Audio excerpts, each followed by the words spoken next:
बिस्मिल्लाहिर्रहमानिर्रहीम। अस्सलामु अलैकुम students, welcome to English grammar lecture series. आज हमारा 4th लेक्चर है हमारा पार्ट्स ऑफ स्पीच। पहले हम 3rd लेक्चर को देखें ज़रा। 3rd लेक्चर था हमारा फ्रेज एंड क्लास। इन दोनों में एक चीज़ सेम है और एक चीज़ डिफरेंट है। सिमिलैरिटी क्या है इनमें कि इन दोनों में सेंस होती है लेकिन इनकम्प्लीट सेंस होती है। और डिफ्रेंसिएशन क्या है, फ्रेज में सब्जेक्ट और प्रीडिकेट नहीं होता जबकि क्लास में सब्जेक्ट और प्रीडिकेट होता है। ये आपने याद रखना है। अब मैं एक्सरसाइज करवाती हूँ आपको। देखिए यहाँ पर, the chief lived in a house built of stone. यहाँ इन टू स्टोन फ्रेज है क्योंकि इसमें सब्जेक्ट और प्रीडिकेट नहीं है। Second, I fear that I shall fail. That I shall fail ये क्लास है क्योंकि इसमें सब्जेक्ट और प्रीडिकेट दोनों मौजूद हैं। Third, he is coming at this very moment. At this very moment phrase है क्योंकि इसमें सब्जेक्ट और प्रीडिकेट मौजूद नहीं है। Fourth, I have a little shadow which goes in and out with me. Which to me ये class है क्योंकि सब्जेक्ट और प्रीडिकेट दोनों इसमें मौजूद हैं। Fifth, a man in great difficulties came to me for help. In great difficulties ये phrase है चूँकि सब्जेक्ट और प्रीडिकेट मौजूद नहीं है। Sixth, as he was not there I spoke to his father. As he was not there ये class है क्योंकि इसमें सब्जेक्ट और प्रीडिकेट दोनों मौजूद हैं। Seventh, she lived in the middle of a great wood ये फ्रेज है चूँकि इसमें इतना लंबा मौजूद होने के बावजूद सब्जेक्ट और प्रीडिकेट मौजूद नहीं है। ओके, 8 देखें, the house that I live in belongs to my father. यहाँ that I live in belongs to my father class है क्योंकि इसमें सब्जेक्ट और प्रीडिकेट दोनों मौजूद हैं। 9th, he dislikes having to punish his servants. यहाँ हैविंग टू सर्वेंट्स ये फ्रेज है। 10th देखें, he replied that he would come. That he would come ये क्लास है क्योंकि इसमें सब्जेक्ट और प्रीडिकेट दोनों मौजूद हैं। आई होप आपको इसकी समझ आ गई होगी। अब हम अपने नेक्स्ट लेक्चर की तरफ जाते हैं। लेक्चर है हमारा पार्ट्स ऑफ स्पीच। देखते हैं इसे। Words are divided into different kinds और क्लासेस। वर्ड्स डिफरेंट काइंड्स और क्लासेस में डिवाइड होते हैं। जो वर्ड्स क्लासेस में या काइंड्स में डिवाइड होते हैं उन्हें क्या कहते हैं? Parts of speech. अच्छा, अब ये डिवाइड किस वजह से होते हैं? According to their use, that is according to the work they do in the sentence. यानी सेंटेंस में इनका जो काम होता है उस काम के अकॉर्डिंग इनकी क्लासिफिकेशन की जाती है। जो काम ये सेंटेंस में करते हैं उस सेंटेंस में इनके काम के अकॉर्डिंग इन्हें 8 पार्ट्स में डिवाइड किया जाता है। वो कौन से हैं? Number 1 noun, 2 adjective, 3 pronoun, 4 verb, 5 adverb, 6 preposition, 7th conjunction and 8th interjection. Okay, अब हम इनकी डेफिनेशंस की तरफ जाते हैं। नाउन देखें। A noun is a word used as the name of a person, place or thing. Noun वो word होता है जो किसी पर्सन, किसी प्लेस या किसी थिंग के लिए इस्तेमाल होता है। नेक्स्ट देखें examples. Akbar was a great king. यहाँ अकबर पर्सन का नाम है, ये नाउन है। ग्रेट किंग ये भी पर्सन का नाम है, ये भी नाउन है। Karachi is the most popular city. Karachi place का नाम है, सिटी भी प्लेस का नाम है, ये दोनों नाउन है। The rose smells sweet. यहाँ पर रोज़ एक चीज़ का नाम है तो ये थिंग का नाम हुआ और ये नाउन है। नेक्स्ट देखें, द सन शाइन्स ब्राइट। सन भी एक चीज़ का नाम है तो ये भी नाउन है। His courage von his honour.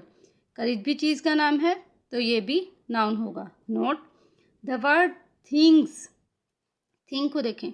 The word thing includes all objects that we can see, hear, taste, touch or smell. जो थिंग का वर्ड है वो उन तमाम ऑब्जेक्ट्स को शामिल है जिन्हें हम देख सकते हैं, सुन सकते हैं, सूंघ सकते हैं, महसूस कर सकते हैं। यानी जो हम 5 सेंसेस से काम लेके जिन वर्ड्स को, जिन ऑब्जेक्ट्स को अपनी परसेप्शन में ला सकते हैं वो वर्ड्स नाउन कहलाते हैं, वो ऑब्जेक्ट्स नाउन कहलाते हैं। Number 2, something that we can think of but can not perceive of. जो चीज़ हम सोच तो सकते हैं लेकिन अपनी सेंस के ज़रिए उसे समझ नहीं सकते, वो भी नाउन कहलाती है। मसलन वो चीज़ हम जिसे देख सकते हैं, वाइट बोर्ड, स्टूडेंट, ये सब नाउन है। हेयर जिसे सुन सकते हैं, अजान सुन सकते हैं, नाउन है। Taste, ice cream. Touch, bed. Smell, flower, fragrance, ये भी नाउन है। और जिसे हम अपनी सेंसेस के ज़रिए नहीं देख सकते लेकिन महसूस कर सकते हैं, जैसे करेज, ये भी नाउन है। ओके, आई होप आपको समझ आ गई होगी। एडजेक्टिव की तरफ जाते हैं। An adjective is a word use to add something to the meaning of a noun. Adjective वो वर्ड है जो नाउन के मीनिंग में इजाफा करने के लिए आता है, यानी नाउन के मीनिंग को मज़ीद बढ़ाने के लिए आता है, नाउन के बारे में बताने के लिए आता है। जैसे he is a brave boy, यहाँ पर ब्रेव एडजेक्टिव है चूँकि वो बॉय के बारे में बता रहा है। Second, there are 20 boys in this class, यहाँ 20 एडजेक्टिव है जो बॉयज़ के बारे में बता रहा है। Second, pronoun. प्रोनाउन क्या होता है? जिसको नाउन की जगह यूज़ किया जाता है।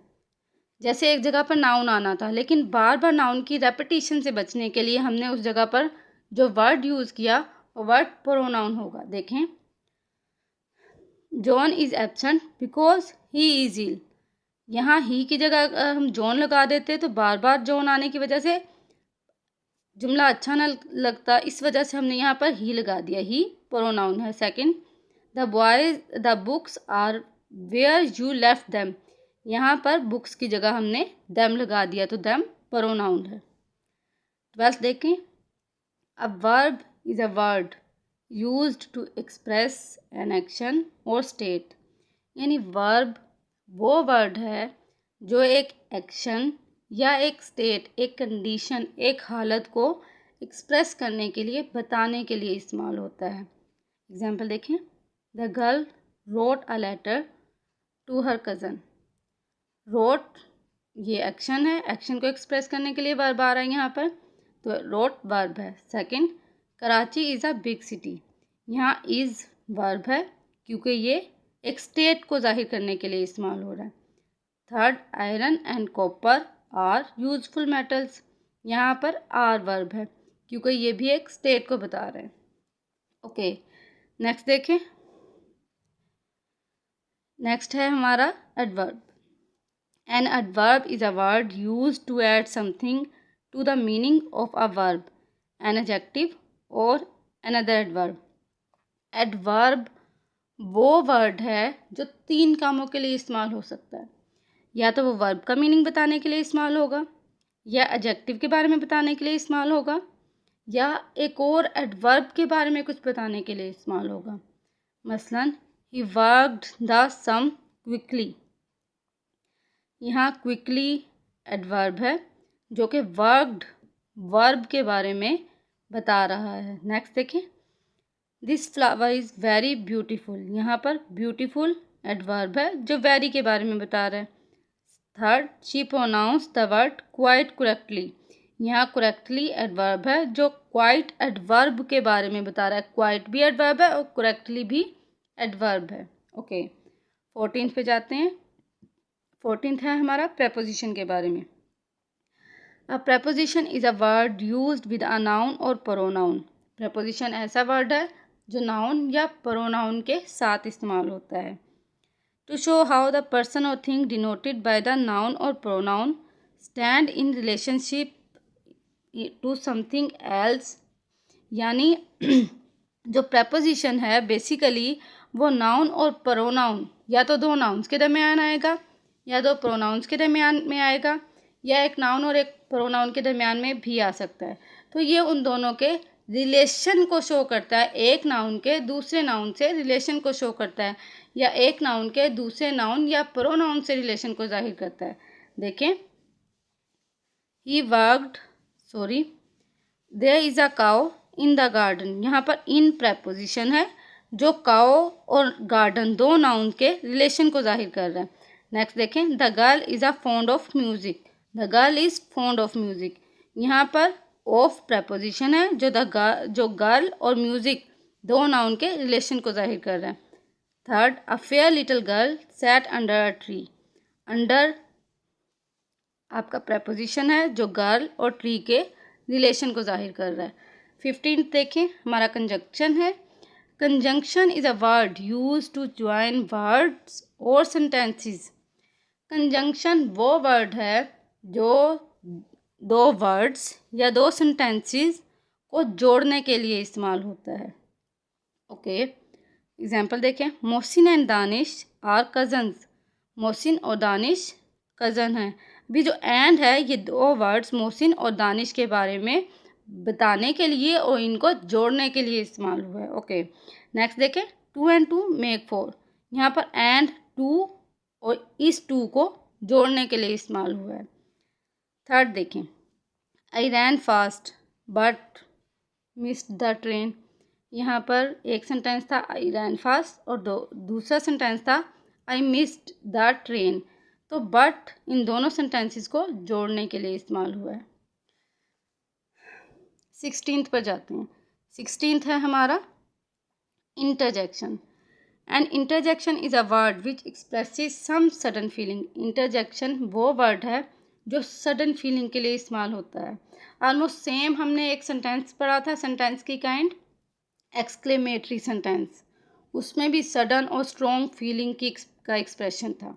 ओके, अब यहाँ आते हैं हम, देखें हुर्रा ये वो वर्ड है जो सडन फीलिंग के लिए इस्तेमाल हो रहा है। और इसके बाद आप साइन देखें, एक साइन भी है, ये कौन सा साइन है?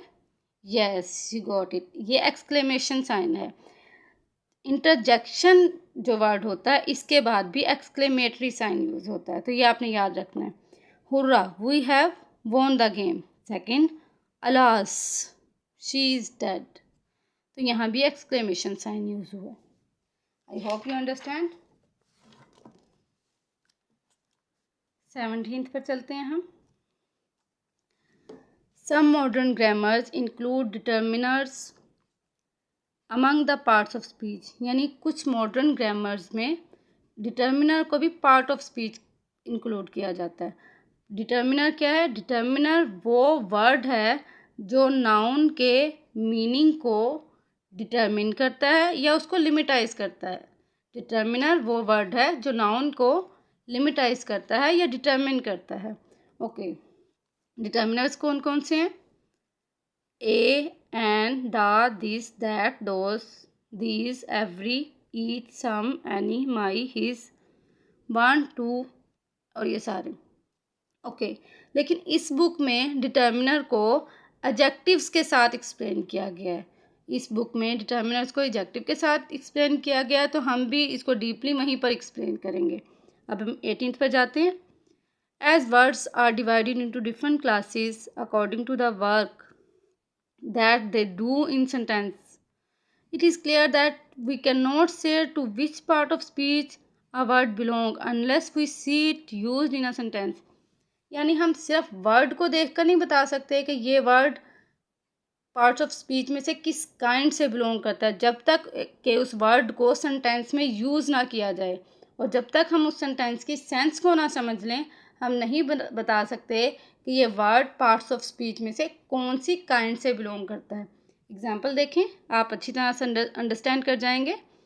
दे अराइव्ड सून आफ्टर, देखें यहाँ पर आफ्टर एडवर्ब है क्योंकि अराइव्ड को इलेबोरेट कर रहा है। सेकंड, दे अराइव्ड आफ्टर अस, यहाँ पर आफ्टर प्रपोजिशन है क्योंकि वो दे प्रोनाउन और अस प्रोनाउन के रिलेशन को शो कर रहा है। Next, they arrived after we had left, यहाँ पर आफ्टर कंजंक्शन है जो दे अराइव्ड और we had left two sentences को इकट्ठा करने के लिए इस्तेमाल हो रहा है। ओके, अब हम एक्सरसाइज की तरफ जाते हैं। एक्सरसाइज में आपने क्या करना है? आपने हर पार्ट ऑफ स्पीच को जो कि अंडरलाइन हुआ हुआ है ये बताना है कि ये किस काइंड से बिलोंग करता है और किस वजह से ये उस काइंड से बिलोंग करता है, ये आप लोगों ने बताना है। अभी मैं आपको रीड आउट करवा देती हूँ, फिर मैं मज़ीद बताऊँगी। Okay, number 1, still waters run deep. 2, he still lives in that house. 3.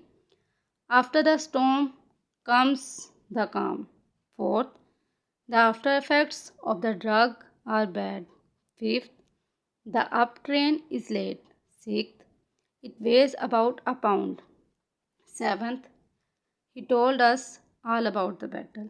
8th, he was only a yard off me. 9th, suddenly one of the wheels came off. 10th, Muslims fast in the month of Ramadan. 11th, he kept the fast for a week. 12th, he is on the committee. 13th, let us move on.